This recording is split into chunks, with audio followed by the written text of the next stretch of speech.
झाबुआ में शनिवार को कांग्रेस पार्टी ने केंद्र और राज्य सरकार पर वोट चोरी का गंभीर आरोप लगाया। इस दौरान पार्टी के वरिष्ठ नेता संजय दत्त ने जनसभा को संबोधित करते हुए बीजेपी सरकार पर निशाना साधा और वोट चोरी के आरोप लगाए।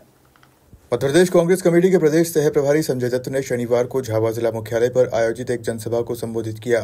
जनसभा के बाद उन्होंने एक रैली के रूप में कलेक्टर कार्यालय तक मार्च किया। इस दौरान उन्होंने केंद्र सरकार और प्रधानमंत्री नरेंद्र मोदी पर वोट चोरी के आरोप लगाए। संजय दत्त ने कहा कि बीजेपी सरकार 5 प्रकार से आम आदमी का शोषण कर रही है और वोट चोरी करके सरकार बना रही है। उन्होंने मध्य प्रदेश सरकार पर भी निशाना साधते हुए सवाल किए कि लाडली बहना योजना के तहत 3000 रुपए की राशि क्यों नहीं दी जा रही। इसके साथ ही उन्होंने बीमा राशि और गेहूं खरीद के भुगतान में हो रही देरी पर भी सवाल उठाए। वहीं संजय दत्त ने बिहार विधानसभा चुनाव का जिक्र करते हुए कहा कि जैसे 5 राज्यों में वोट चोरी करके बीजेपी ने सरकार बनाई, उसी तरह बिहार में भी वोट चोरी करने की साजिश चल रही है। रैली में कांग्रेस के कई वरिष्ठ नेता भी मौजूद थे, जिनमें पूर्व कैबिनेट मंत्री कांतिलाल भूरिया, विधायक डॉक्टर विक्रांत भूरिया, थांदला विधानसभा क्षेत्र के विधायक वीर सिंह भूरिया और अन्य पार्टी पदाधिकारी शामिल थे।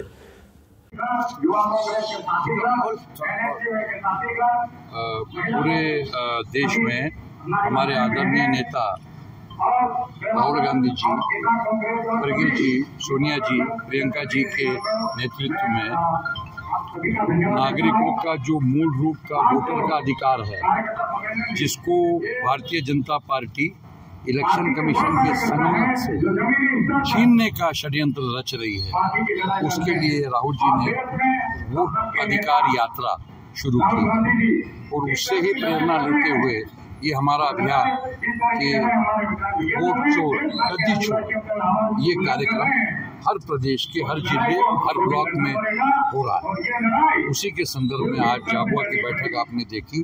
पूरे जिले से बड़ी संख्या में, उत्साह में सभी लोग उपस्थित हैं।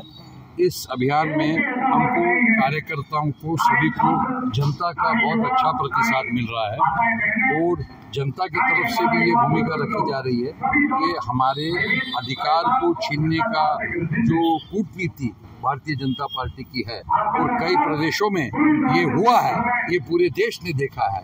ये वोट चोरी के माध्यम से गलत तरीके से उन्होंने अपनी सरकार बनाई और जनता की भूमिका को नकारा है। उसके खिलाफ लोकतंत्र को बचाने की, डॉक्टर बाबा साहब अम्बेडकर जी का दिया हुआ संविधान की रक्षा करने का ये अभियान है और आज जिला स्तर पे हुआ, इसके आगे ब्लॉक, उसके बाद मंडल, सेक्टर, बूथ लेवल तक ये अभियान हम लेके जाएंगे और जनता के बीच में उनके अधिकारों के प्रति जागरूकता पैदा करेंगे। बूथ लेवल पर किस तरह मजबूत होगा? क्योंकि अगर वोट चोरी की बात आ रही तो कहीं आपका बूथ लेवल जो संगठन है, कार्यकर्ता वो देखिए, कई जिलों में बूथ लेवल तक हम पहुंच गए हैं, कई जिलों पे अभी मंडल चल रहा है, तो निश्चित रूप से बूथ लेवल पे करना यानी घर घर अभियान, तो घर घर जाके नागरिकों को ये सारी बातें हम उनके सामने रख रहे हैं और किस तरीके से उनके अधिकार की रक्षा के लिए कांग्रेस पार्टी अपने नेतृत्व में इस अभियान को चला रही है, उनका साथ। झाबुआ से शाबिर मंसूरी की रिपोर्ट।